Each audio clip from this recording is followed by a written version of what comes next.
আল্লাহ পাক বলেছেন সাওমলি ওয়া আনা আজজি বিহি।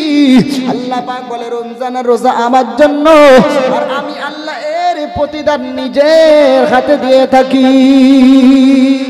গ্রামের অনেক মা আছে রোজা রাখে না, অনেক যুবক আছে রোজা রাখে না। বন্ধু, অনেক যুবক রোজা রাখে কিন্তু আল্লাহর হুকুম তামিল করে না। রোজা রাখে মিথ্যে কথা বলে, রোজা রাখে রাত্রিবেলায় আবার মাল বিড়ি টানে, সিগারেট খায়। এমন ছেলে আছে না নেই? এই জোরে বলেন। ফুরফুরা রিসালা সাহেব অনেকে গেছে, দাদা হুজুর পীর সাহেব কেবলা রিসালা সাহেবে গিয়ে ভাই সেখানে পর্যন্ত বিড়ির বান্ডিল হাতে করে নিয়ে গেছে, আর আড়ে বাড়ে যেখানে সুযোগ পেয়েছে বিড়ি ধরে মাল তিন টান মেরে তবে বার হয়েছে। এমন ছেলে নেই? এই জোরে বলেন। আল্লাহর ওলিদের দরবারে লোক বিড়ি খেতে যায়? এই রমজান মাসে আল্লাহ পাক বলতেছেন রোজার প্রতিদান জান্নাত। রোজার আল্লাহ পাক বলতেছেন নামাজের বিনিময়ে আমি আল্লাহ জান্নাত দেব, হজের বিনিময়ে আমি আল্লাহ জান্নাত দেব, দান সদকার বিনিময়ে আমি আল্লাহ জান্নাত দেব। পৃথিবীতে ভালো আখলাক, ভালো চরিত্রবানদের জন্য আমি আল্লাহ পাক জান্নাত দেব, কিন্তু না গো, রোজার জন্য জান্নাত দেব না। রোজার জন্য আমার বান্দাদের আমি আল্লাহ আমি নিজেই দর্শন দেব। আর একটু জোরে বলা যাবে না? আর একটু জোরে গলায় বলা যাবে না? এ বন্ধু, এবারে একটা কথা আপনাকে বলি, রমজান মাসে অনেক ছেলে আছে রোজা রাখে রে বন্ধু, বিভিন্ন রকম ইফতার নিয়ে ইফতার করতে বসে, কিন্তু না দেখা যায় বাপকে দেখে না, মাকে দেখে না, বাপকে ইফতার হলো কিনা, মা ইফতার খেতে পেল কিনা, এদিকে দেখে না প্রতিবেশী গরিব পর্যাপ্ত পরিমাণে খাবার খেতে পেল কিনা। ভাই এদিকে দৃষ্টি নিক্ষেপ না করে কত বড় লোক, কত ধনী লোক কে দেখা যায় বাবা শুধু নিজের পেট পুজো করে, নিজের রমজানে রোজা রাখে, সেহরিটা করে, আর তসবির দানায় আল্লাহ আল্লাহ করে আল্লাহকে খোঁজে। আল্লাহ বলে শুধু তসবির দানায় আমাকে পাবে না। আল্লাহ বলে শুধু রমজানে রোজা রেখে আমি আল্লাহ আমার সন্তুষ্টি ভাজন অর্জন করতে পারবে না। শুধু রমজানে রোজা রেখে আমি আল্লাহ আমার প্যারা হতে পারবে না। শুধু মসজিদ আর মাদ্রাসায় দান করে কিন্তু জান্নাত পাবে না। তবে বলছে আল্লাহ কি করতে হবে বলো? আল্লাহ বলছে বাড়ির পাশে প্রতিবেশী গরিবকে আছে খেতে পায় না, তার দিকে তুমি লক্ষ্য করো। একটু জোরে বলা যাবে না? আর একটু জোরে গলায় বলা যাবে না? এ মুসলমান, লক্ষ্য করে দেখা যায় অনেক ছেলে তো এমন আছে রমজানে রোজা করে আর ইফতার নিয়ে এমন কায়দায় বসে ও তিন বেলা শুকাই, তিন বেলার খাবার এক বেলায় সাবার করে। এরকম আছে না নেই? রমজানে রোজা করছেন ভালো কথা, ভাই আমলিয়াতের উদ্দেশ্যে আপনাদের কথা বলছি, আপনারা আমলিয়াতের উদ্দেশ্যে কথাগুলো কানে নেন, ইনশাআল্লাহ আপনি উপকৃত হবেন, আমিও উপকৃত হব। বলুন ইনশাআল্লাহ। ইনশাআল্লাহ বলে। ভাই অনেকে আছে ভাই রোজা মানে হলো নিজের নফসকে কন্ট্রোল করা। নফসকে কি করা? কন্ট্রোল করা, নফসকে কষ্ট দেওয়া। ভাই নফস যখন ভালো খেতে পায়, ভালো পড়তে পায়, তখন দেখবেন ও নফস আপনাকে দুনিয়ার বিভিন্ন খারাপ কাজের দিকে তেড়ে তেড়ে নিয়ে যাবে। যাবে না? যাবে না? আর যখন দেখবেন নফস কষ্টে আছে, নফস খেতে পাচ্ছে না, নফস দুর্বল হয়ে গেছে, তখন দেখবেন নফস আপনাকে আর পাপের কাজের দিকে নিয়ে যাবে না। এই জন্য আল্লাহ এক মাসের রোজা দিলেন। আর রোজা বিজ্ঞান ভিত্তিক এমন একটা, ভাই এমন একটা উপকারীমূলক, ভাই যেমন জার্মানের একজন ডাক্তার বাবুর বক্তব্য শুনছিলাম, উনি ক্যান্সারের মানে ওষুধ আবিষ্কার করেছেন, আর উনি বলেছেন at least 1 month in a year he has to autophagy। যদি কোনো মানুষের ক্যান্সার হয় আর ওই মানুষটা যদি বছরে 1 মাস 12 থেকে 14 ঘন্টা দিনের বেলায় কিছু না খায়, কিছু না পান করে, তো ওই মানুষটা ক্যান্সার হওয়ার সম্ভাবনা থেকে 100% দূরে থাকে। বলুন সুবহানাল্লাহ। কিভাবে? উনি বললেন আমরা যে খাবার খাই, খাবারে পেটে অতিরিক্ত কোষ জন্ম নেয়, কোষ থেকে টিউমার হয়, টিউমার থেকে বাড়লে তখন ক্যান্সারের রূপ নেয়, ভিটামিন D17 কমে যায় শরীর থেকে। ভাই বিজ্ঞানে জার্মানের ওই ডাক্তার ওয়াশিরন ওয়াসানি বলতেছে আমরা যখন না ওই মুসলমানরা রোজা রাখে, ওই 14 ঘন্টা যখন শুকিয়ে থাকে, তো পেটের মধ্যে যে অপ্রয়োজনীয় জিনিসগুলো জন্ম নেয়, ওই শুকিয়ে থাকার কারণে অটোমেটিক শরীর সেগুলোকে খেয়ে ফেলে। সুবহানাল্লাহ বলে। সুবহানাল্লাহ বলে। উনি বললেন অটোফেজি, বিজ্ঞানের ভাষায়। আর ইসলাম আজ থেকে 1500 বছর আগে সেটাকে বলেছে রোজা। বলুন সুবহানাল্লাহ। ভাই রোজা করেন স্রষ্টাকে খুশি করার উদ্দেশ্যে। ভাই আপনার রোজা আল্লাহ গ্রহণ করবে তখন যখন আপনি আপনার প্রতিবেশীর দিকে খেয়াল রাখবেন। নিজে অনেক ইফতার নিয়ে বসলেন আর বাড়ির পাশে গরিব খেতে পাচ্ছে না, এমন রোজা করে আল্লাহর কাছে তুমি কখনো সুপারিশ বা আল্লাহর কাছে কখনো তুমি ভালোবাসা পাবে না। কথা বুঝেছে? অনেক হতভাগা ছেলে আছে বাপ মাকেও ঠিকঠাক দেখে না। এই মা খেতে পেলো কি না এদিকে ওর খেয়াল নাই, ও মাল নিজে নিজের মতো ইফতার করে খায়, শ্বশুর বাড়ি লাচ্চার সময় ঈদের আগে পাঠায়, যা কিছু লাগে জামাই শ্বশুর শাশুড়ির জন্য দেয়, কিন্তু নিজের মা খেতে পেল কিনা ওদিকে ওর কোনো দেখবার নাই। আচ্ছা বলেন পৃথিবীর সবচেয়ে বড় পীর কে? জোরে বলেন। আমি আজকে একটু আপনাদের সাধারণ ওয়াজ করতেছি, বলেন পৃথিবীর সবচেয়ে বড় পীর কে? জোরে বলেন। পৃথিবীর সবচেয়ে বড় পীর অনেকে বলবে আব্দুল কাদের জিলানী, অনেকে বলবেন না হিন্দুস্তানের সরজমিনে আছে খাজা মাইনুদ্দিন চিশতি সঞ্জির আল-আজমিরি, তিনি বলেন পৃথিবীর সবচেয়ে বড় পীর। অনেকে বলবেন না কুতুবউদ্দিন কাকি বাখতিয়ারি, তিনি বলেন পৃথিবীর সবচেয়ে বড় পীর। অনেকে বলবেন না ফুরফুরার মুজাদ্দিদ জামান কুতুবুল আলম আমির শরিয়ত আলা হযরত দাদা হুজুর পীর সাহেব কিবলা রাহমাতুল্লাহ আলাইহি, তিনি বলেন বড় পীর। বন্ধু অনেকে বলতে পারেন ঘুটিয়ারি গাজী বাবা, তিনি হলেন সবচেয়ে বড় পীর। কিন্তু বন্ধু আমি আপনাকে বলে যাই না রে বন্ধু, তুমি রমজানে দোয়া নেওয়ার জন্য, শবে রাতে দোয়া নেওয়ার জন্য, 27 কদরের রাত্রে দোয়া নেওয়ার জন্য ভাই তুমি দরবার শরীফে দরবারে ছুটে যাও, কিন্তু আমার নবী পাক বলেছে তোমার আব্বা এবং মা যদি বেঁচে থাকে বন্ধু তামাম পৃথিবীর সব পীরদের সেরা পীর হলো তোমার জন্য তোমার আব্বার তোমার মা। একটু জোরে বলা যাবে না? একটু ইমানের আওয়াজ দিয়ে বলা যাবে না? এ মুসলমান, কারণ হাদিসে প্রমাণ পাওয়া যায় তামাম পৃথিবীর ভিতরে বড় পীর আব্দুল কাদের আল জিলানী যদি আপনার জন্য দোয়া করে বন্ধু দোয়া আল্লাহর দরবারে কবুল হতে পারে নাও হতে পারে। বলুন সুবহানাল্লাহ। এ ব্যাপারে কোনো গ্যারান্টি নাই। ভাই খাজা মাইনুদ্দিন চিশতি সঞ্জিরি আল-আজমিরি রাহমাতুল্লাহ আলাইহি যদি আপনার জন্য দোয়া করে ও দোয়াটা আল্লাহর দরবারে কবুল হতে পারে নাও হতে পারে। এ ব্যাপারে হাদিসে কোনো গ্যারান্টি নাই। পৃথিবীর কোনো আবেদ বান্দা, পৃথিবীর কোনো ওলি বান্দা যদি আপনার জন্য দোয়া করে ও দোয়াটা আল্লাহর দরবারে কবুল হতে পারে নাও হতে পারে। কিন্তু হাদিসের ভিতরে গ্যারান্টি আমার নবী পাক দিয়ে দিয়েছে কোন মা, কোন আব্বা, জনম দুঃখী মা হতে ভাগা মা, যে মা খেতে পায় না চলতে পারে না দুর্বল কমজোর, এ বন্ধু যাকে তুমি মূল্যায়ন করো না ওই মা যদি একবার তোমার জন্য দোয়া করে আল্লাহ পাক বলে ওই মায়ের দোয়াটা বিদ্যুতের গতিতে আমি আল্লাহ আমার দরবারে কবুল হয়ে যায়। একটু ইমানের আওয়াজ দিয়ে বলা যাবে না? একটু জোর গলায় বলা যাবে না? বন্ধু আপনারা যদি ইতিহাস খুঁজে দেখেন এমন এমন বিদ্যানের ইতিহাস আপনারা পাবেন। ভাই কাবা শরীফের একজন কালো ইমাম রয়েছে, আপনারা দেখবেন আল্লাহর কাবা বাইতুল্লাহ শরীফ, যেখানে 1 রাকাত নামাজ পড়লে 1 লক্ষ রাকাত নামাজের সওয়াব আবার আল্লাহ ওই বান্দার আমলনামায় দিয়ে দেয়। ওই কাবা শরীফের একজন কালো ইমামকে আপনারা দেখবেন বন্ধু গায়ের রং তার কালো, দেখতে মোটে বন্ধু না সে ভালো। ভাই আমার বন্ধু আমার ওই কালো ইমাম একদিন তিনি একটা স্পেশাল একটা বাইটে বক্তব্যে বলতেছেন আমি আজকে কাবার ইমাম হয়েছি এটা আমার মায়ের বদদাওয়ার কারণে। ও একজনের মায়ের সঙ্গে দুষ্টুমি করেছিল। কাবা শরীফের কালো ইমাম আপনারা ইউটিউবে সার্চ করে দেখবেন।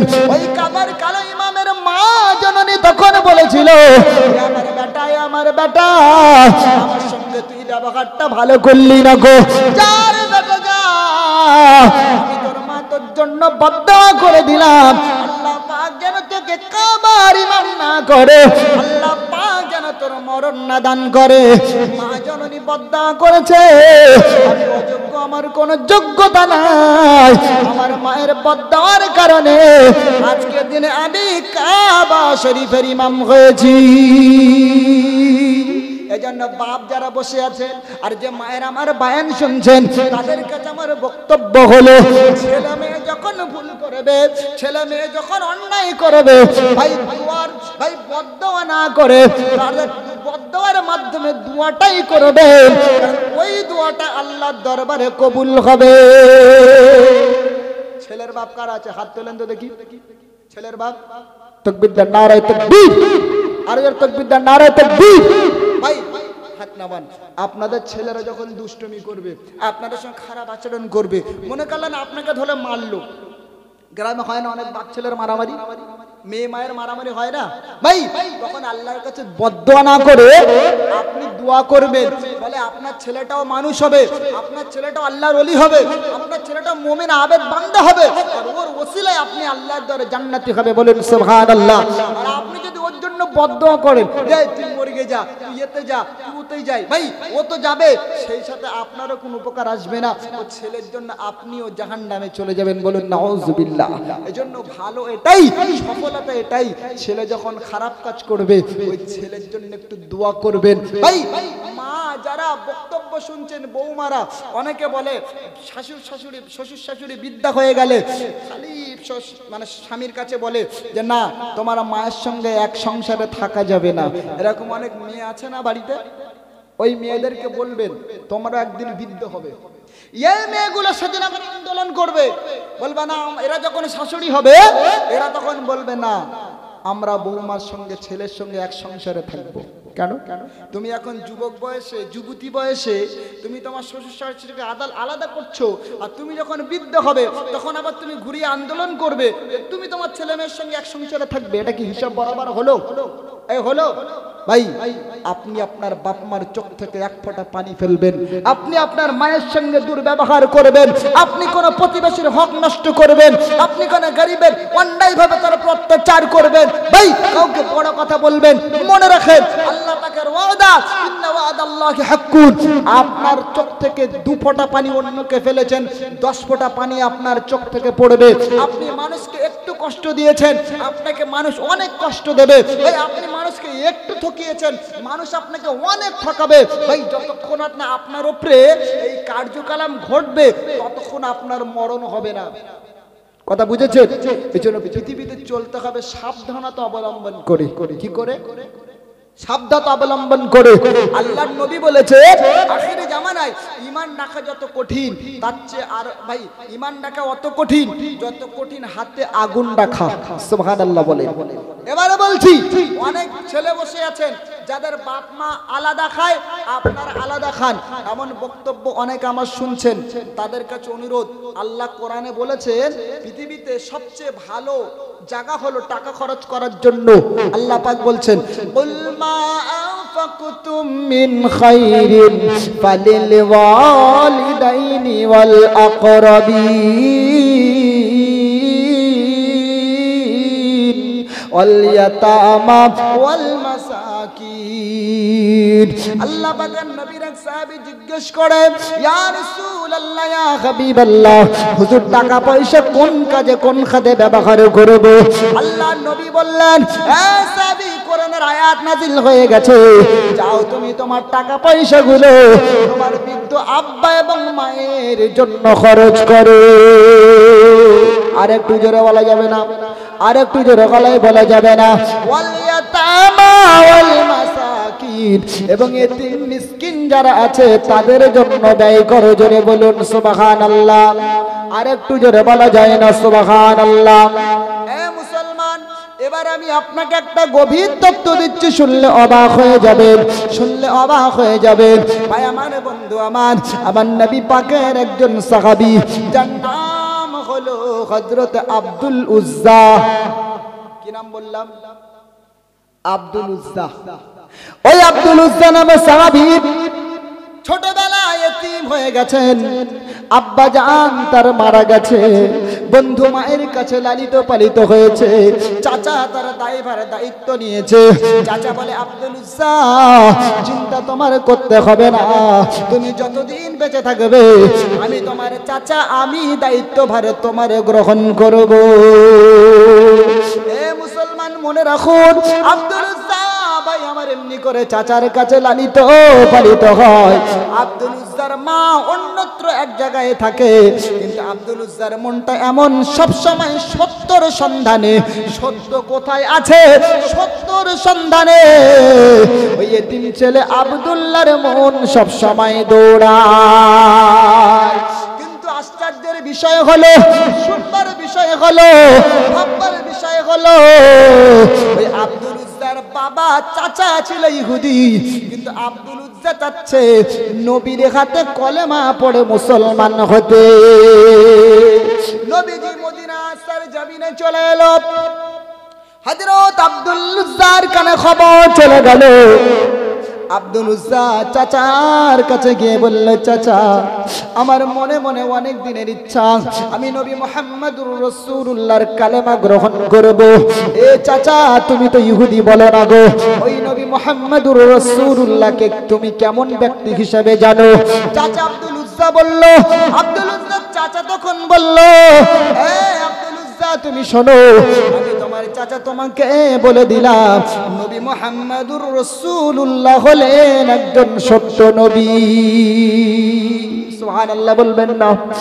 এ বাদশা আব্দুল উজ্জা তুমি শোনো, আমি তোমার চাচা তোমাকে বলে দিলাম, নবী মুহাম্মদুর রাসূলুল্লাহ হলেন সত্য নবী। কিন্তু দুর্ভাগ্যের বিষয় হলো আমার মরণের আগ পর্যন্ত আমি ওই নবীর হাতে কলেমা পড়ে কখনো ইসলাম গ্রহণ করব না। আব্দুল উজ্জা রেগে গেল, মনটা তার বিকৃতি হয়ে গেল। চাচাকে বলে, চাচা এতদিন মনে মনে আমি এটাই ইচ্ছা ছিল আপনিও কলেমা পড়বেন, আমিও কলেমা পড়ে সত্য নবীর হাতে হাত দিয়ে কলেমা পড়ে মুসলমান হব। কিন্তু চাচা তুমি যখন কলেমা পড়বে না, মুহাম্মদ রাসূলুল্লাহকে সত্য নবী জানায়ো, ওই নবীর দিন তুমি গ্রহণ করবে না। তাই চাচা আমি আর সহ্য করতে পারলাম না, আর আমি ওয়েট করতে পারলাম না, আমি তোমাকে সামনে রেখে তোমার সামনে যখনই আমি ঈমানের কালেমা পড়ে নিলাম, লা ইলাহা ইল্লাল্লাহ মুহাম্মাদুর রাসূলুল্লাহ সাল্লাল্লাহু আলাইহি সাল্লাম। জোরে বলেন, একটু জোরে বলেন, ঈমানের আওয়াজ দিয়ে বলেন। চাচা তখন আব্দুল উজ্জাকে ডেকে বলে, আব্দুল উজ্জা রে তুমি কি জানো এই কালেমা গ্রহণ করার বিনিময়ে কি হতে পারে? আব্দুল উজ্জা বলে, না তা তো জানি না, পরোয়াও করি না, চিন্তাও করি না রে চাচা, তুমি যা পারো করে নাও, যা পারো নিয়ে নাও। চাচা বলল, শুনলে আব্দুল উজ্জা, তোকে আমি থাকতে যে ঘরটা দিয়েছিলাম ওই ঘরটা আমি এখনই কেড়ে নেব, এখনই তুই ঘরে ঘরে হবি, এখনই তুই জমি জায়গা ছাড়া হবি। তোকে যত আমি উটের পাল দিয়েছিলাম, ভেড়ার পাল দিয়েছিলাম, গরুর পাল দিয়েছিলাম, ছাগলের পাল তোকে আমি দিয়েছিলাম, ওরে আব্দুল উজ্জা সব আমি নিয়ে নেব। আব্দুল উজ্জা বলে, চাচা গো ঈমানের কালেমা পড়েছি চাচা, সব তুমি নিয়ে নাও, আমি আব্দুল উজ্জার পরোয়া নাই। কিন্তু চাচা গো তুমি আমার মুখ থেকে, আমার হৃদয় থেকে মুহাম্মাদুর রাসূলুল্লাহকে তুমি নিয়ে নিও না। আব্দুল উজ্জা চাচা আরো রেগে গেল, এত রাগান্বিত হলো। আব্দুল উজ্জা চাচা তখন বলে, বেটারে বুঝেছি আমি মুহাম্মাদের জাদুই তুই আসক্ত হয়ে গেছিস, ওই মুহাম্মাদের নেশা তোর লেগে গেছে। শোন রে কলিজা টুকরা ভাতিজা, শোন রে শোন, তোর সব তো নিয়ে নিলাম, তোর পরনের জামাটাও নিতে চাই, ওটাও তো আমার দেওয়া, তোর পরনের লুঙ্গিটাও নিতে চাই, ওটাও তো আমার দেওয়া। আব্দুল উজ্জা বলল, চাচা ও চাচা, তুমি চাইলে আমার পরনের লুঙ্গিটাও নিতে পারো, তবে চাচা তুমি শোনো, যে কলেমা আমি গ্রহণ করেছি ওই কলেমা আমার কাছ থেকে তুমি নিতে পারবে না। ভাই আমার 20 বছরের টকবকে যুবক ছেলে, চাচা ছিল ইহুদি, এমনি করে জামাটা ধরলো, ছিঁড়ে নিল, লুঙ্গিটা টেনে উলঙ্গ হয়ে গেল। হযরত আব্দুল উজ্জা এমনি করে উলঙ্গ হয়ে গেল। আব্দুল উজ্জা চোখ বন্ধ করে কান্নায় পড়ে গেলেন, কান্না চোখ দিয়ে পানি পড়ে। হযরত আব্দুল উজ্জা কেঁদে কেঁদে বলে, ও প্রাণের চাচা, ঘর বাড়ি নিয়েছো দুঃখ নাই, বাসস্থান কেড়ে নিয়েছো দুঃখ নাই, আমার তুমি পরনের পোশাক লুঙ্গিটাও করে নিয়েছো তাতে দুঃখ নাই, আমার জামাটা কেড়ে নিয়েছো গো চাচা, তাতে আমার দুঃখ নাই গো চাচা, কিন্তু আমি তো মুহাম্মাদুর রাসূলুল্লাহর হাত দিয়ে পৃথিবীর যাবতীয় সব কিছুর বিনিময়ে হলেও আমি মুহাম্মাদুর রাসূলুল্লাহর সত্য কলেমা আমি পেয়ে গেছি। হযরত আব্দুল উজ্জার চাচার মনে মায়া হলো না, দয়া হলো না। আব্দুল উজ্জার চোখে পানি, কাঁদতে কাঁদতে হাজির মা জননীর কাছে হাজির। মা 20 বছরের টকবাকে যুবককে দেখে বলে, আব্দুল উজ্জা, কে তোমার এই অবস্থা করেছে বলো? আমি তো তোমাকে দেখতে পাচ্ছি না, তুমি তো উলঙ্গ। আব্দুল উজ্জা বলে, মা, চাচা আমাকে অবস্থা করেছে গো মা, চাচা আমার এই পরিস্থিতি করেছে, আমি কালেমা গ্রহণ করার কারণে আমার এই হালত হয়েছে। মা বলে, বেটা তুমি আমার কাছে কি চাও? বেটা বলে তখন বলে, মা আমাকে একটা পরবার জন্য কিছু দাও, আমি ওটা পরে আর এখানে থাকবো না, আমি সত্য নবী, ইমানের নবী, মায়ের নবী মুহাম্মাদুর রাসূলুল্লাহর কাছে চলে যাব।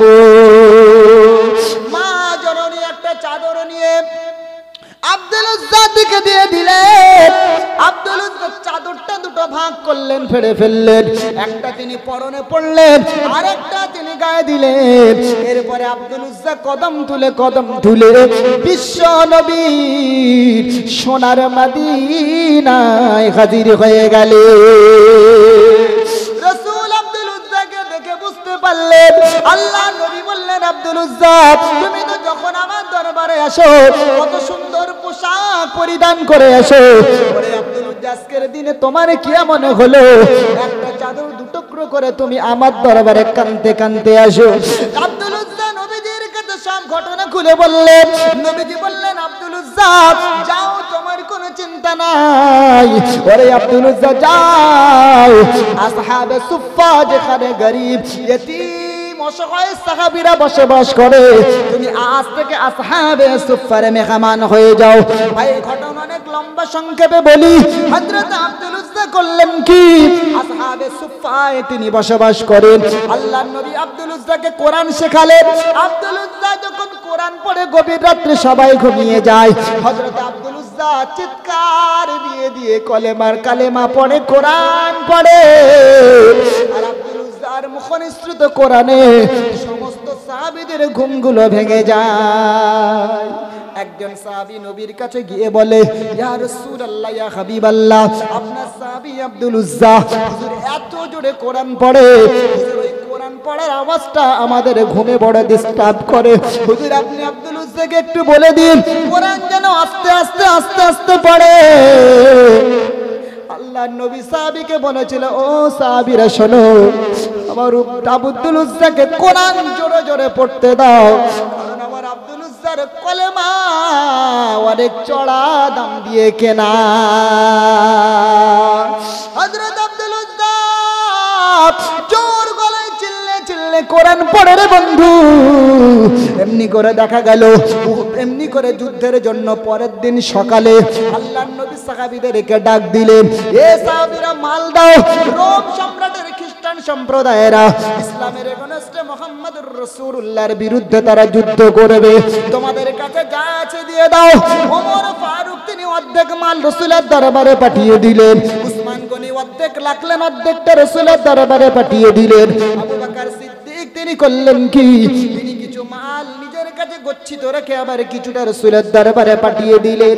হযরত আব্দুল উজ্জা নবীজির কাছে এসে বলে, ইয়া রাসূলুল্লাহ, ইয়া হাবিবাল্লাহ, হুজুর আপনার সব সাহাবারা হুজুর কত শত মাল আপনার ইসলাম প্রচারের জন্য দেয়। হুজুর আমি গরিব, আমি অসহায়, হুজুর আমি পরনের কাপড়টাও ইসলাম গ্রহণের জন্য দিয়ে এসেছি, আমি কিছু দিতে পারি না, আমি হতভাগ্য।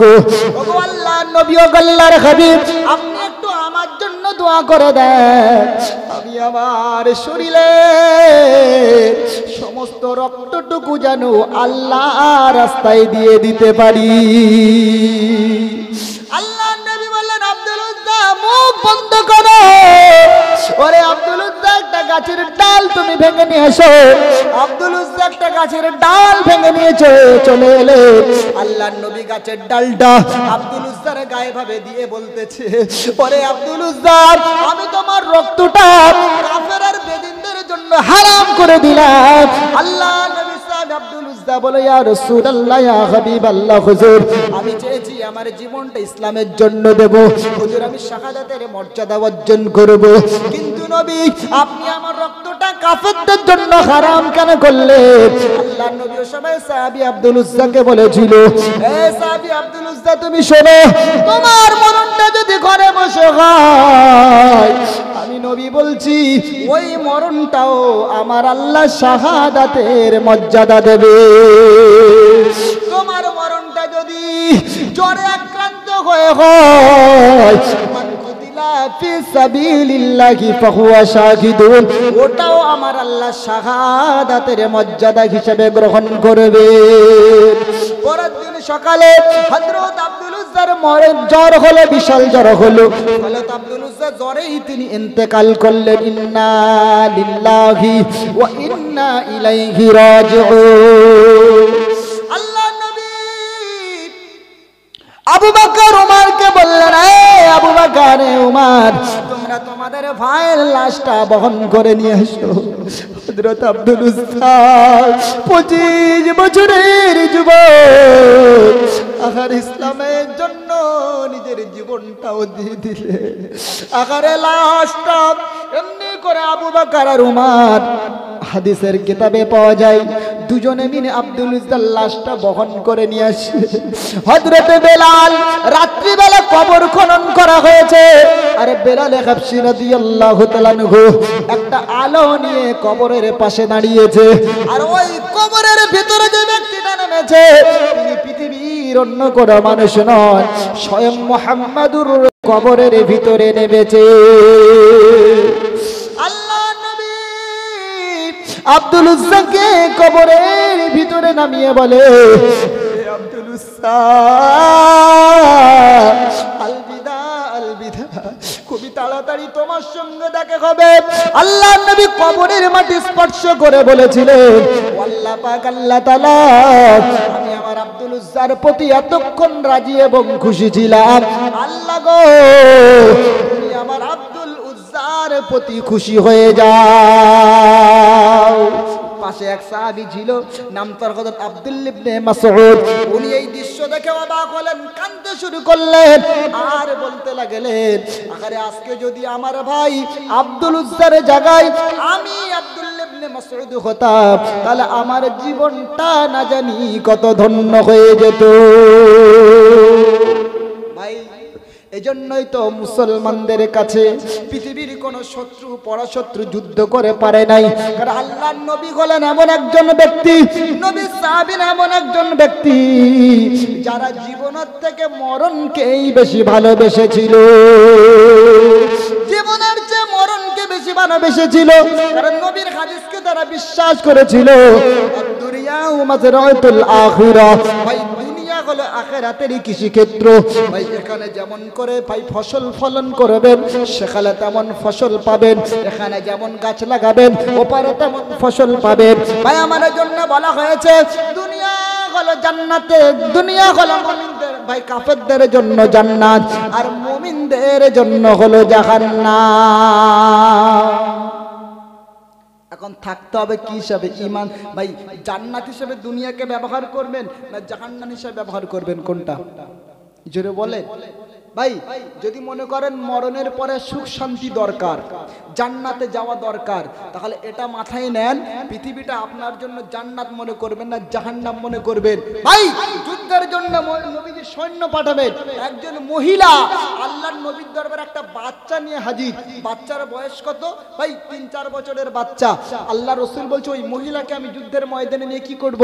সাহাবী মহিলা তখন বলতেছেন, ইয়া রাসূলুল্লাহ, হুজুর আমার ছেলে নাই গো, বড় ছেলে যে আপনার জন্য দেব। হুজুর আমার বাবা নাই, জন্মদাতা পিতা বেঁচে নাই, যে আমার বাবাটা আপনার সঙ্গে পাঠিয়ে দেব। ওগো নবী, আমার হিরণের রাজা, আমার সহোদর মেরি, আমার জীবন সঙ্গিনী, আমার রাতের সাথী, হুজুর আমার স্বামীটা পৃথিবীর জমিনে বেঁচে নাই, যে স্বামীটা আপনার সঙ্গে জিহাদের ময়দানে দেব। কিন্তু নবী আমার কেউ নাই বলে যুদ্ধের ময়দান থেকে আমি মাহরুম হয়ে যাব, এটা তো হতে পারে না। হুজুর আমার দুধের শিশুটা আপনি নিয়ে যান। হুজুর আমি জানি আমার ছেলে ঢাল ধরতে পারবে না। হুজুর আমি জানি আমার ছেলে ঘোড়ায় চড়তে পারবে না। হুজুর কিন্তু যখন ওই কাফের সম্প্রদায় আপনার প্রতি তীর নিক্ষেপ করবে, হুজুর আমার ছেলেটাকে অন্তত ঢাল হিসেবে আপনি ব্যবহার করবেন। সুবহানাল্লাহ বলবেন, এই জোরে সুবহানাল্লাহ বলবেন। বলতে হুজুর আমার ছেলের শরীরে একটার পরে একটা তীর নিক্ষেপ হবে, আমার শরীর আমার ছেলের লাল শরতে ভেজা রক্তগুলো ভাই এমনি করে জমিনের ফোঁটার পরে ফোঁটা পড়বে, ওর জমিনের রক্ত পড়বে, আর আল্লাহ তাআলা আমার জন্য জান্নাতে একটা দরওয়াজা খুলবে। বলুন সুবহানাল্লাহ। এই ঘোষণা শুনে রোম সম্রাটের সৈন্য সংস্থা ওখানে ছিল, তারা ভয় পেয়ে বলছে মুসলমানদের সঙ্গে পারা যাবে না। বলে কেন? বলে না, হযরত মুহাম্মদ উম্মত উম্মাতানিরা তারা জীবনের চেয়ে মরণকে বেশি ভালোবাসে, তারা দুনিয়া থেকে আখিরাতকে বেশি প্রাধান্য দেয়। অতএব ওদের সঙ্গে যুদ্ধ করে যখন কখনো জয়লাভ করা সম্ভব নাই। বলুন সুবহানাল্লাহ। এখন একটা কথা বলছি, রমজান মাস সম্পর্কে বলতে বলতে যে কথা এখানে এলাম ভাই, রমজান মাসে ইচ্ছাকৃত কেউ রোজা কাজা করবেন না, বলেন ইনশাআল্লাহ। রমজান মাসে ইচ্ছাকৃত রোজা কাজা করলে কিংবা রমজান মাসে কেউ যদি স্ত্রী সহবাস করে ফেলেন, তার জন্য কি হবে শুনে নেন। অনেকে প্রশ্ন করতে পারে, হুজুর তাহলে কি রমজান মাসে স্বামী স্ত্রী মিলন করা জায়েজ নাই? এটা জানার দরকার আছে না নেই? জোরে বলেন।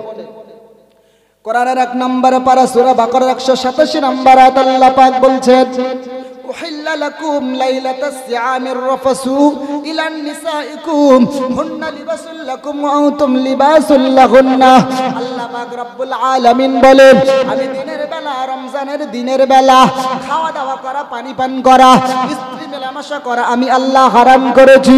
কিন্তু বান্দা শুনে রাখো, আমি আল্লাহ পাক দিনের বেলা যেগুলো তোমাদের জন্য হারাম অবৈধ করেছি, রাতের বেলা আমি আল্লাহ ওগুলো তোমাদের জন্য হালাল ঘোষণা করেছি।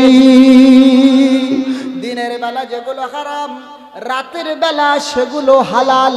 তবে ইচ্ছাকৃতভাবে অনেক ছেলে আছে রোজাকে ছেড়ে দেয়, রোজা কাজা করে।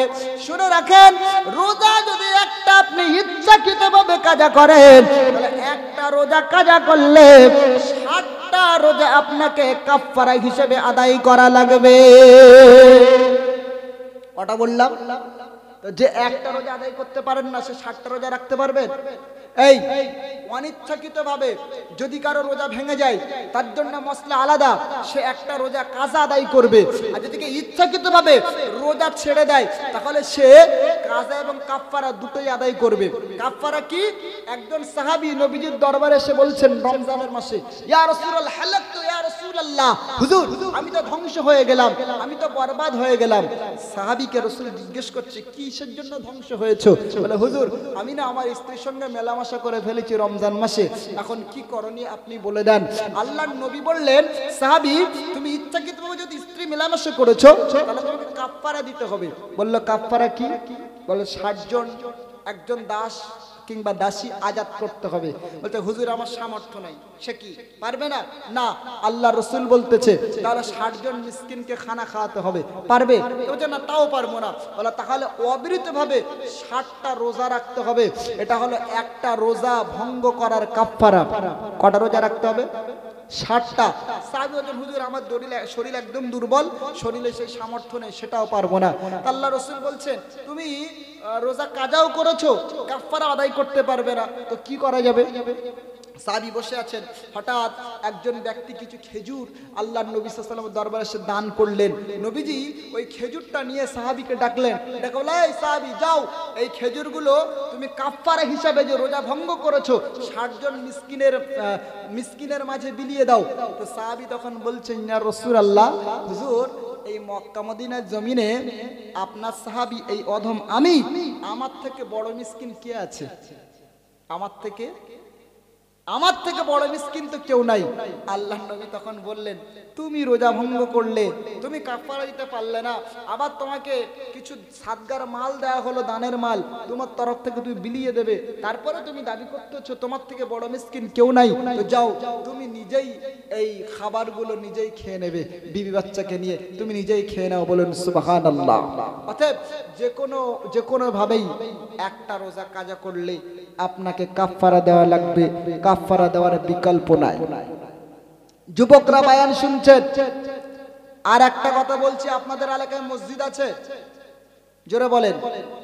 গভীর রাতে আমি বেশি কঠিন ওয়াজ করছি না, মসজিদ আছে ভাই? এখানে আপনাদের এলাকায় কতগুলো মসজিদ হতে পারে আশপাশে মিলিয়ে? এটা বলেন, আপনাদের গ্রামে কটা মসজিদ? জোরে বলেন। একটা না? তো আপনাদের পাড়ারটাই ধরছি, মসজিদের ইমাম সাহেব থাকে? আপনাদের মসজিদ ইমাম সাহেব থাকে?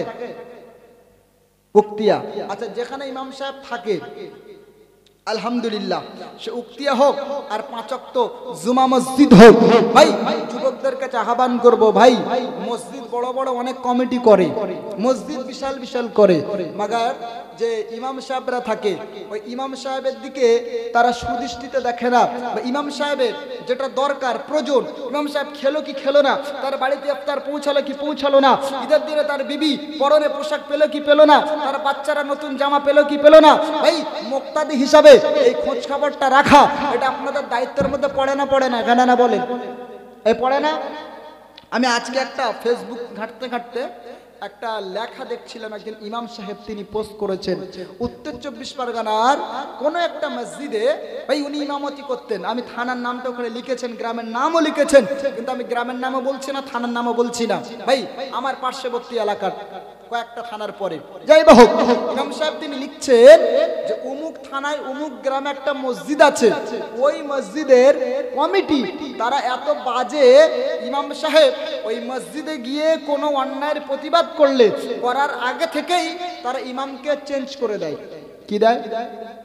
ইমাম পাল্টে দেয়।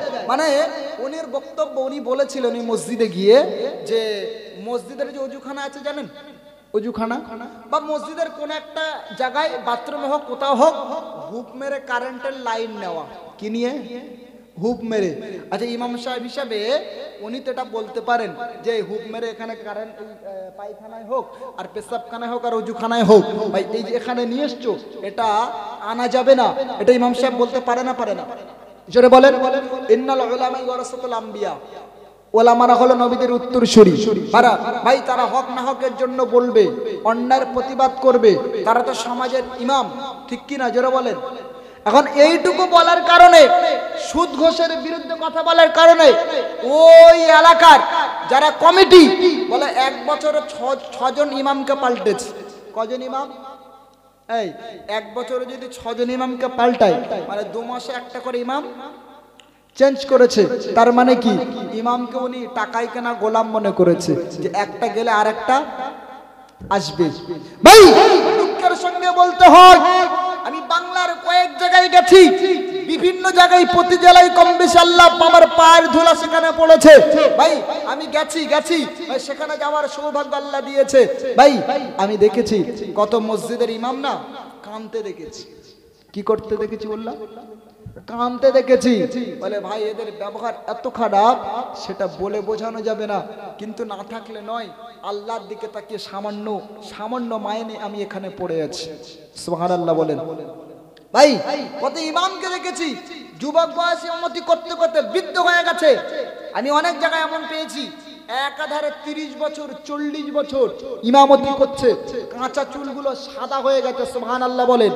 এখন ইমামতি করছে, কই ওই ইমামটা যখন চলে যায়, রিটায়ার হয়, বৃদ্ধ হয়, তারপরে ইমাম সাহেব ভাই এতটি বছর ধরে আপনাদের খেদমত করলো, আপনাদের ভাই কলেমা শেখালো, হালাল হারাম শেখালো, পাক নাপাক শেখালো, গভীর রাতে আপনার বাচ্চা ভয় পেয়েছে, চেল্লাচ্ছে, ঘুমাচ্ছে না, ভাই কোনো ডাক্তার আসে না, ভাই কোনো অন্য কোনো সমাজের দায়িত্বশীল ব্যক্তি আসে না, আপনার পাড়ার ইমামকে ফোন করলে আগে ছুটে আসে, আসে না? জোরে বলেন ভাই। যখন আপনার বাড়ি কোনো অনুষ্ঠান হয়, কোনো একটা কিছু হয়, ভাই তখন আপনি ইমামকে প্রাধান্য দেন না সমাজের ওই দায়িত্বশীল, সমাজের ওই মানে ক্ষমতাবান যারা পরিচিত তাদেরকে আগে দাওয়াত করেন, আর ইমামকে অনেকে দাওয়াত করতে ভুলেও যান না। জোরে বলেন।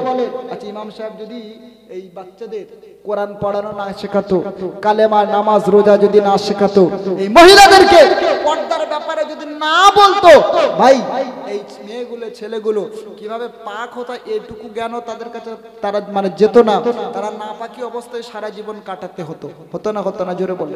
তাহলে ইমাম সাহেব সমাজের এত বড় গুরু দায়িত্ব পালন করছে, কিন্তু আমরা সেই সমাজের ইমাম সাহেবকে না অনেক অসম্মান করি, মূল্যায়ন করি না, ঠিক না বল? জোরে বলেন। এই মসজিদ তুমি যত বড় বানাও, আমি দেখেছি 2 তলা মসজিদ, 3 তলা মসজিদ, কিন্তু ইমাম সাহেব যেখানে আছে শর্ট একটি জায়গা, সেখানে না কেউ শুতে পারবে না, আর একটা মেহমান ইমাম সাহেবের কেউ গেলে থাকতে পারবে, সিঁড়ির নিচে ইমামের ঘর, এরকম আছে না নেই? জোরে বলে। এই অবস্থার পরিবর্তন দরকার। মুসলিম সমাজের অধঃপতন, ঈমান নেই, দ্বীন নেই, শরীয়ত নেই, নামাজ নেই, রোজা নেই, আলেম ওলামাদেরকে সম্মান নেই, ভাই এজন্য আজ মুসলিম সমাজে অন্যায় তাদেরকে গ্রাস করে নিয়েছে। আজ মুসলিম সমাজ প্রত্যেকটা জাতির পায়ের বলে পরিণত হয়েছে। ভাই মুসলিমদের এই অধঃপতনের কারণ এখানেই আমাদেরকে আজ থেকে প্রতিশ্রুতিবদ্ধ হতে হবে। সমাজের যারা দায়িত্বশীল আছি, যারা সমাজের ভাই এমনি করে সমাজের যারা সিপিলাইফ শিক্ষিত মানুষ আছি, তাদের কাছে অনুরোধ, মসজিদ বড় না করে ভাই ইমামের যথাযোগ্য হকটা আদায় করেন, আর ইমামের সময় মতো মাইনেটা আপনারা প্রদান করেন। ওই তো দেখা যায় ইমাম সাহেবের মাইনে 4000, 5000, 6000, তারপরেও 12 মাসের মধ্যে 11.5 মাস মাইনে বাকি আছে না নেই? ওই ইমাম সাহেব এক জায়গায় কোথায় পেয়েছিলাম, উনি একজন বলতেছে, বলে ইমাম সাহেব নামাজ পড়িয়েছে 2 বছর বিনা অজুতে। কিসে বলে? বিনা অজুতে। তা বিনা অজুতেই তো পড়বে, তুমি মায়না দেবেন আর অজু করে নামাজ পড়াবে শীতের সময়? কথা বলছেন না কেন? তো মুক্তাদি যারা, ওরা খুব প্রেশান, বুড়ো মুক্তাদি আছে, বলতেছে কি প্রেশানে পড়েছি, এই বুড়ো বয়সে 2 বছরের কাজা নামাজ কি করে পড়বো? তাহলে কি করে পড়বে না পড়ে তুমি বুঝে নাও। তুমি যখন ইমামের মাইনে দেবে না, ইমামের মাইনে 5000, 6000, 12 মাসের মধ্যে 11 মাস বাকি, তো ইমাম সাহেবকে তুমি যদি দেখতে, তাহলে এটা কি হতো? আজ তোমার কর্মের ফল তুমি পেয়েছো, তুমি 2 বছরের কাজে পড়ে নাও। এই যে আমার আব্বা বসে আছেন পাশে, ইনি বসে আছেন, একজন ইমাম সাহেব, একজন আলেমে দ্বীন, ভাই একসময় ইমামতি করতেন, মাদ্রাসা চালাতেন, ওনার কাল্লা বক্তাও ছিলেন, ইউটিউবে আপনার সার্চ করলে পাবেন, উনি একটা খ্যাতনামা বক্তা এবং আলেমও বটে। আজকে এসছেন আমার সঙ্গে ভাই। তো আমি দেখেছি আমার আব্বার ইমামতি করাকালীন অনেক মসজিদে দেখেছি ভাই, এই যে অবমূল্যায়ন, অবক্ষয়, সমাজের অধঃপতন, আলেম ওলামাদের বদদুয়া যার কপালে লেগে যাবে, ও ব্যক্তি ধ্বংস হয়ে যাবে। বলে নাউজুবিল্লাহ। ভাই একজন বেশ্যা মহিলা, পতিতালয়ের মহিলা, প্রতিদিন পতিতালয়ে যায়, মরুভূমির ময়দান পার হয়ে, হঠাৎ একদিন রাস্তায় যেতে যেতে দেখছে একটা কুকুর পানির জন্য ছটফট করছে, মরুভূমির ময়দানে পড়ে জীব বার হয়ে আসছে। কথা শুনছেন? মুসলমানের ছেলেরা মনে রাখো, পতিতালার ওই মহিলাটার মনে তখন দয়া সঞ্চয় হলো, ও মনে করলো কুকুর হলেও তো আল্লাহর একটা প্রাণী, এর তো পানি খাবারের প্রয়োজন আছে, পানির দরকার আছে, জীবনে বাঁচার প্রয়োজন আছে। ও পতিতালার মহিলাটা করলো কি, ভাই নিজের গলায় একটা ওড়না ছিল, হাদিস পাকে পাওয়া যায়, ওই ওড়নাটা খুলে, পায়ের মোজাটা খুলে, মোজাটা ওড়নার গায়ে বেঁধে কুয়াতে কিছু পানি তুলে কুকুরের গালে দিল, কুকুর পানিটা খেয়ে জীবন পুনরায় ফিরে পেল, পিপাসা নিবারণ হলো। মুসলমানের ছেলেরা মনে রাখো, এতটুকু আমলের জন্য ওই পতিতা পতিতালয়ের মহিলাটাকেও জান্নাতি হিসাবে বিবেচিত করা হয়েছে। সুবহানাল্লাহ, একটু জোরে চাই, ইমানের আওয়াজ দিয়ে বলা যায়। এ মুসলমানেরা, কুকুর নিকৃষ্টতম জীব, ওই নিকৃষ্টতম জীবের প্রতি সদয় হওয়ার কারণে, দয়া দেখানোর কারণে আল্লাহ পাক যদি একজন পতিতালয়ের মহিলাকে জান্নাতি বানাতে পারেন, জান্নাতি বানাতে পারেন। এ বন্ধু, সৃষ্টির সেরা মানব, লাকাদ খালাকনাল ইনসানা ফি আহসানি তাকবীর, আমার আল্লাহ সৃষ্টি জগতে যা কিছু বানিয়েছে সব থেকে সুন্দর করে আমার আল্লাহ এই মানুষ সমাজকে বানিয়েছে। আল্লাহ পাক বলে, বান্দারে আমি আল্লাহ পাক বড় ভালোবেসে তোদেরকে বানিয়েছি। এ বান্দা, মনে রাখ, তোরা মনে রাখ, পৃথিবীর জমিনে আজ্ঞাই করিস না কেন, অন্যের হক যেন নষ্ট করিস না, পৃথিবীর জমিনে আজ্ঞাই করিস না কেন, কোন মানুষের মনে যেন দুঃখ কষ্ট দিবি না, শক্তি রয়েছে বলে দুর্বলদের উপরে যেন অত্যাচার করবি না। খোদার কসম করে বলে দিলাম, যারা আজ শক্তি সামর্থ্যের কারণে ভাই অমনি করে অসহায় দুর্বলদের প্রতি শক্তি প্রয়োগ করে, ভাই মরণের আগে আগে শক্তিগুলো আমার আল্লাহ তাআলা কেড়ে নেবে। মসজিদ বদদোয়া করবে, মসজিদ মনে রাখেন। কটা বাজে ভাই? মসজিদ বদদোয়া করবে। আমি অনেকক্ষণ আলোচনা করলাম, হ্যাঁ 1:33, তাহলে সময় অলরেডি পার হয়েছে। দুটো ঘটনা বলেছি, সামথিং একটা আয়াতের উপরে। আমি আমার আজকের যে আলোচ্য সূচি সেদিকে যাইনি, বিক্ষিপ্তভাবে একটা ঘটনামূলক করে আয়াতকে সামনে আলোচনা করলাম। আপনারা খুশি না বেজার গো? জোরে বলেন, খুশি না বেজার? তাহলে আমি সমাজকে সামনে রেখে ভাই যেটা দরকার সেসবে আপনাদের কিছু খাবার দিলাম। বেশি কড়াও দেয়নি, বেশি হালকাও দেয়নি। ভাই মা যখন বাচ্চার মুখে খাবার দেয়, খাবারটা চেক করে দেয় যে বাচ্চার গালটা পুড়ে যেন না যায়, গলায় যেন বেঁধে না যায়। এই জন্য আল্লাহ পাক মায়ের স্তনে দুধ দিয়েছেন নরম, ভাই ঠান্ডা, আবার ওই দুধের মায়ের যে দুধ আছে না, ওর মধ্যে কোটি কোটি ছিদ্রও দিয়েছেন যাতে একটু একটু করে মায়ের গালে যায়। বলুন সুবহানাল্লাহ। এটা আল্লাহ খেয়াল রেখেছেন যাতে বাচ্চার গলা আটকে না যায়। সুবহানাল্লাহ বলবেন না? এটা জোরে গলায় বলে। ভাই সর্বোপরি আপনাদেরকে বলি, কোরআন হাদিসকে, আলেম ওলামাদেরকে আপনারা যদি সম্মান করেন, ইনশাআল্লাহ বলা যায় আল্লাহ এরই ওসিলায় কিয়ামতের দিন আল্লাহ পাক নিশ্চিত করে আপনার জন্য নাজাতের ওসিলা এবং জারিয়া বানিয়ে দেবে। বলুন সুবহানাল্লাহ। সর্বশেষ একটি কথা বলছি, গুরুত্ব সহকারে শোনেন ভাই। এখন বর্তমান সমাজে ভারতের অবস্থা মোটে ভালো নয়। একদল মানুষ ধর্মকে সামনে রেখে রাজনীতি করতে চায়, আর গোটা দেশের সমস্ত ক্ষমতা, এই সমস্ত কিছু ভাই এই রাজ্যের মাটিতে ফেলে এই রাজ্যটাকে তারা একটা বিভ্রান্তিমূলক জায়গায় নিয়ে যেতে চায়। আজ মুসলমানদের নেতৃত্ব দেওয়ার কেউ নাই, নেতৃত্বের বড় অভাব আমাদের দেখা গেছে। ভাই আপনাদেরকে বলি, যারা সাম্প্রদায়িকতার বিষপাপ ছড়ায়, মানুষে হয়ে মানুষের মধ্যে ভেদাভেদ চাই, ধর্মকে নিয়ে দাঙ্গা লাগায়, ভাই এই সমস্ত মানুষদের উস্কানিতে, ভাই তাদের প্রলোভনে আপনারা যেন পা দিতে যাবেন না। এই তো আমি মাদ্রাসা সেদিন আসছি, গাড়ি থেকে রাস্তায় নেমেছি, একটা দোকানে পান খাবো বলে পান নেব। গাড়িতে অনেকক্ষণ বসে আছি, তো একজন ভদ্র মহিলা উনি বলছেন যে আমি মসজিদ হাফেজ মাওলানা যারা আছে এদেরকে দেখতে পারি না। কি বলছে? হাফেজ মাওলানাদের দেখতে পারে না। তা আমি মনে করলাম হয়তো ওনার সঙ্গে হাফেজ মাওলানা কোনো দুর্ব্যবহার করেছে, বিধায় উনি এই কথাটা বলছেন। আচ্ছা একটা কথা আপনারা বলুন, হাফেজ মাওলানারা প্রথমে রক্ত মাংস গড়া, ভাই প্রথমে তারা মানুষ না, তারপরে গিয়ে হাফেজ কিংবা মাওলানা। ওই যে মহিলার বক্তব্য যে হাফেজ মাওলানাকে দেখতে পারি না, ভাই যারা আজকে সমাজে বলে যে আলেম ওলামাদের দরকার নেই, টুপিদারির দরকার নেই, মাদ্রাসার প্রয়োজন নেই, ভাই যারা এক শ্রেণীর মানুষ এভাবে ভারতের অলিতে গলিতে সোশ্যাল নেটওয়ার্কে নিউজ চ্যানেলে প্রতিনিয়ত এসে তারা বক্তব্য দিচ্ছে না, দেয় না? এই জোরে বলে। আচ্ছা আপনারা বলেন মসজিদ মাদ্রাসার প্রয়োজন আছে না নেই? জোরে বলে। ভাই আমি একটা কথা আপনাদেরকে বলি, সমাজের 90% নাগরিক আলহামদুলিল্লাহ এই মাদ্রাসা পড়া ছাত্র ছাত্রীরা নাগরিক হিসাবে 90% তারা ভালো হয়, বলুন সুবহানাল্লাহ। যদি বলেন কিভাবে, একটা প্রমাণ দিচ্ছি। দেশে এত আলেম ওলামা আছে, কই একজন আলেম ওলামাকে দেখাতে পারবেন যে মাথায় টুপি দিয়ে মুখে দাড়ি রেখে মদের দোকানে লাইন দিয়েছে? এই দেখাতে পারবেন? দেখাতে পারবেন? তাহলে মাদ্রাসায় পড়া কোনো আলেম ওলামার নেশাখোর হয় না।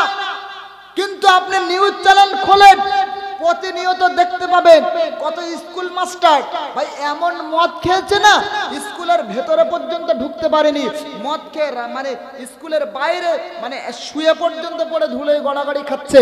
এমন ভিডিও সোশ্যাল নেটওয়ার্কে আছে না নেই? এই জোরে বলে ভাই, কলকাতার মাটিতে যত বৃদ্ধাশ্রম আছে, ওই বৃদ্ধাশ্রমে গিয়ে দেখেন আকসার যে মা আর বাবাগুলো ওই বৃদ্ধাশ্রমে বসবাস করতেছে, ভাই আপনি ওই 100-র মধ্যে 10 জন আলেম ওলামার মা বাপকে আপনি বৃদ্ধাশ্রমে খুঁজে পাবেন না। সুবহানাল্লাহ বলেন, এই সুবহানাল্লাহ বলেন। ভাই আপনি সমাজের মাটিতে অনেক লোককে দেখবেন চুরি করতেছে, ডাকাতি করছে, ছিনতাই করছে, কিন্তু মাদ্রাসার ছাত্র ছাত্রীকে আপনি দেখাতে পারবেন যে চুরি করতে গিয়ে ডাকাতি করতে গিয়ে ধরা পড়েছে? এই যারা দেখাতে পারবেন? তাহলে আজ যাই হোক, মানে আমরা তো এই ভালো প্রোডাক্ট এই দেশের সুশীল নাগরিকগুলো এই মাদ্রাসা থেকে আমরা তো ছাড়তে পাচ্ছি, বলুন সুবহানাল্লাহ। এই সুবহানাল্লাহ বলবেন না? কোনো ছাত্র ছাত্রীকে আপনার মাসের ছাত্র ছাত্রীকে দেখাতে পারবেন না যে তারা সুসাইড করছে? আচ্ছা নাকি? সুসাইড মাদ্রাসার ছাত্র ছাত্রীরা হাফেজ মাওলানারা করে না, আকসার অন্যান্য লাইন থেকে যারা পড়াশোনা করে এসেছে তারাই বেশি সুসাইড করে। ভাই সমাজের যত অন্যায় আছে, অপরাধ আছে, ক্লেম আছে, চুরি আছে, রাহাজানি আছে, সার্বিক আপনি সব জায়গায় খতিয়ে দেখেন, আলহামদুলিল্লাহ আপনার গর্বের সঙ্গে বলতে পারি আমরা মাদ্রাসার ছাত্র ছাত্রীরা 10%ও এই অন্যায় কাজের সঙ্গে যুক্ত মাদ্রাসার কোনো ছাত্র ছাত্রী নেই, বলেন সুবহানাল্লাহ। ভাই এই ভালো নাগরিক, এই সুশীল নাগরিক, এই দেশের প্রথম সারির নাগরিক, ভাই এগুলোই মাদ্রাসার ফসল, মাদ্রাসার ফল, বলুন সুবহানাল্লাহ। যারা বলতেছো মাদ্রাসার দরকার নেই, মসজিদের প্রয়োজন নেই, ভাই আপনাদের ইতিহাস পর্যালোচনা করা দরকার। এনারা শুধু সাম্প্রদায়িক সম্প্রীতি নষ্ট করার জন্য, ভাই সাম্প্রদায়িক মনোভাব নিয়ে বিদ্বেষ ছড়াচ্ছে রাজনীতি করার জন্য। কিসের জন্য? রাজনীতি করার জন্য। এদের সংখ্যা খুব কম, মাত্র 3%। আমি অনুরোধ করে বলবো, অনায় বিনয় করে বলবো, এদের প্রলোভনে পা দিতে যাবেন না। কথা শুনছেন আপনারা? ভাই আমরা আজ যাই করি মুসলমান সাম্প্রদায়িক এটা কখনো হতে পারে না। সুবহানাল্লাহ বলেন। যদি মুসলমান সাম্প্রদায়িক হতো বা হতাম, তাহলে 750 বছর ভারতের মাটিতে আজকে যেরকম আদিরা মসজিদ মানে ওখানে একজন পুজো করা শুরু করেছে, মালদার আদিনা মসজিদ, জ্ঞানবাপী মসজিদ সেখানে একই অবস্থা ঘটিয়েছে, বাবরি মসজিদ কবে তো শহীদ করে দিয়েছে। ভাই আমরা যদি সাম্প্রদায়িক হতাম মুসলমান, তাহলে এই মসজিদগুলো, এই ধর্মের স্থানগুলো আমরা তো জবরদখল করে আজ আমরা আমাদের সব মসজিদ বানিয়ে নিতাম। পারতাম না? পারতাম না? জোরে বলেন, জোরে বলেন। তাহলে আজকে যারা মূলত মুসলমানদেরকে সাম্প্রদায়িক বলে, এটা কোশ্চিন কালে তাদের দাবিটা সত্য হতে পারে না। তাকবীর দেন, নারায়ে তাকবীর। আরো জোরে তাকবীর দেন, নারায়ে তাকবীর। আরো জোরে তাকবীর দেন, নারায়ে তাকবীর।